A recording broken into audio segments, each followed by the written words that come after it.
Hi friends, అందరూ నమస్కారం. AP కూటమి ప్రభుత్వం కొత్త రేషన్ కార్డుల కోసం అయితే దరఖాస్తు స్వీకరిస్తుంది. అయితే అందులో పలు రకాల కారణాలు అయితే చాలామందికి ఉన్నాయన్నమాట. కొత్త రేషన్ కార్డు కోసము, అలాగే పేర్లు విభజన, కొంతమంది ఈ మనుషులు డివైడ్ చేయాలి, కొంతమంది చనిపోయారు వాళ్ళు రిమూవ్ చేయాలి, రకరకాల కారణాలు అయితే ఉంటాయి. దానికి సంబంధించిన ఫామ్స్ అనేవి మీకు కావాలనుకుంటే ఈ వీడియో కింద ఉన్నటువంటి డిస్క్రిప్షన్ లింక్లో మీకు వాట్సాప్ ఛానల్ లింక్ అనేది ఒకటి ఇవ్వడం జరిగింది. అందులోకి వెళ్ళి జాయిన్ అయిన తర్వాత అక్కడ పీడిఎఫ్ ఫైల్ రెడీగా ఉంటుంది. అది డౌన్లోడ్ చేసుకొని మీరు మీ గ్రామ వార్డు సచివాలయానికి వెళ్తే చాలు, మీరు నింపేసేవచ్చు. అది ఎలా నింపాలో కూడా ఈ వీడియో మీకు చెప్తాను. దయచేసి వీడియోని ఎక్కడ స్కిప్ చేయకుండా, డౌట్స్ ఉంటే కింద కామెంట్స్లో అడగండి, అందరికీ రిప్లై ఇస్తాను. లేదంటే ఆన్సర్ రూపంలో మీకు వీడియో చేయడం జరుగుతుంది అనమాట. ఏమాత్రం ఆలస్యం చేయకుండా వివరాలు ఏంటంటే చూద్దాం, ఎలా నింపాలో చూద్దాం. ఫస్ట్ ఆఫ్ ఆల్ ఈ పీడిఎఫ్ ఆన్ చేసినట్లయితే ఇందులో రైస్ కార్డు, ఆధార్ సీడింగ్ కొరకు దరఖాస్తు ఫామ్ అని ఉంటుంది.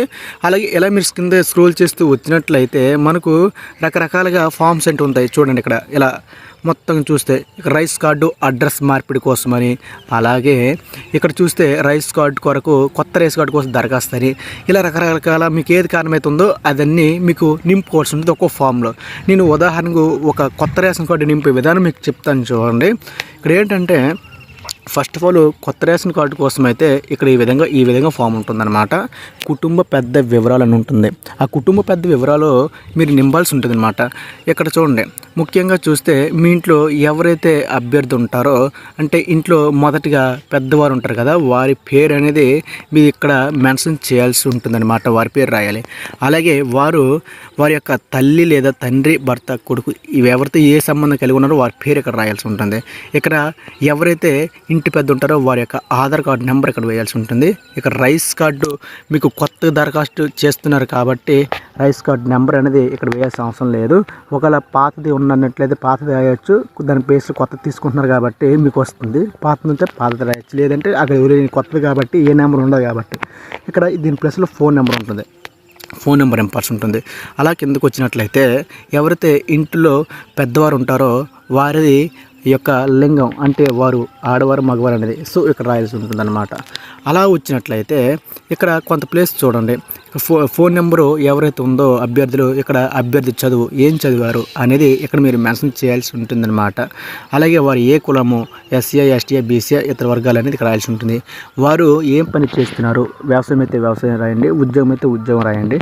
వారి యొక్క వార్షిక ఆదాయం ఎంత అనేది ఇక్కడ మీరు క్లియర్గా మెన్షన్ చేయండి. అంటే మీకు సంవత్సరానికి ఎంత వస్తుంది ఆదాయం అనేది మీరు చెప్పాల్సి ఉంటుందన్నమాట. అలాగే మనం చూసినట్లయితే ఇలా స్క్రోల్ చేస్తూ ఉండి ఇక్కడ స్క్రోల్ చేస్తూ వచ్చినట్లయితే ఇది చాలా ఈజీ అనమాట. ప్రతి ఒక్కటి కూడా చాలా ఈజీగా నింపవచ్చు. ఇందులో జిల్లా, వారు ఏ జిల్లాకు చెందినవారు జిల్లా పేరు రాయండి. వారు అంటున్నానంటే ఇంట్లో ఎవరైతే మీరు పెద్ద అనుకుంటున్నారో, అంటే మీ అమ్మ కానీ మీ నాన్నగారు కానీ వాళ్ళ పెద్ద అయితే వాళ్ళు రాస్తున్నారు కదా, వాళ్ళ జిల్లా మొత్తం ఇక్కడ మండలం రాస్తారు, ఇక్కడ గ్రామం రాస్తారు, వారి యొక్క పిన్ కోడ్ రాస్తారు. జిల్లా పిన్ కోడ్ ఉంటుంది, మీరు కొట్టండి, గూగుల్ కొట్టిన వస్తుంది అనమాట. క్లస్టర్ నెంబర్ మీకు తెలిసిందంటే మర్షన్ షూట్ చేయండి, క్లస్టర్ తెలియకపోతే వదిలేయండి. అక్కడ సచివాలయంలో డిజిటల్ అసిస్టెంట్ గారు చూసుకుంటారు. మీ వీధి పేరు అంటే మెయిన్ వీధి కానీ గొల్ల వీధి కానీ ఇక్కడ రకరకాల వీధులు ఉంటాయి. ఆ వీధులు అనేది మీరు నింపాల్సి ఉంటుందన్నమాట. అలా నింపిన తర్వాత ఇక్కడ మనకు చూడండి, ఎవరైతే మీ ఇంట్లో మొత్తం సభ్యులు ఉంటారో వారి సభ్యులు వివరాలు అనేది ఇక్కడ రాయాల్సి ఉంటుందన్నమాట. మీ ఇంట్లో ఎంతమంది ఉంటారో అంతమంది పేర్లు ఇక్కడ నింపాలి. ఫస్ట్ ఆఫ్ ఆల్ ఇక్కడ చూడండి, ఫస్ట్ ఆధార్ కార్డు నెంబర్ వేస్తారు. ఎవరైతే మీ ఇంట్లో ఉన్న ఆధార్ కార్డు ఎవరైనా ఉన్నట్లయితే ఇక్కడ ఆధార్ కార్డు నెంబర్ వేస్తారు, వారి పేరు రాస్తారు, వారి లింగం రాస్తారు, వారి పుట్టిన తేదీ రాస్తారు. మీ కుటుంబంతో ఎలాంటి బంధుత్వం కలిగి ఉన్నారు, అన్న, తమ్ముడా, లేక చెల్లె, పెద్దమ్మ, పెదనాన్న అని ఇక్కడ రాయాల్సి ఉంటుందన్నమాట. ఇలా మీ కుటుంబంలో ఉన్న ఆధార్ కార్డులు అందరూ ఇక్కడ రాస్తారు. వారి పేర్లు, వారి యొక్క లింగాలు, వారి పుట్టిన తేదీలు, వారి కుటుంబంతో సహా బంధుత్వం రాస్తారు. ఇలా రాసిన తర్వాతనే మనకు చివరాకన్నా ఈ ఫామ్ అనేది గ్రామ వార్డు సచివాలయంలో ఉన్నటువంటి డిజిటల్ అసిస్టెంట్ వారికి ఇచ్చినట్లయితే వారు అనేది మన అప్లికేషన్ పెట్టడం జరుగుతుంది. చివరాకర్లో మీ యొక్క సంతకం అనేది ఉంటుందన్నమాట. ఈ సంతకం తీసుకోవాలి. సంతకం తీసిన తర్వాత ఇచ్చేస్తే చాలు. ఈ విధంగా మీ కొత్త రేషన్ కార్డు దరఖాస్తు చేసుకోవచ్చు. కొత్త రేషన్ కార్డు కోసమే దరఖాస్తు చేసుకుంటే ఇదే ప్రాసెస్.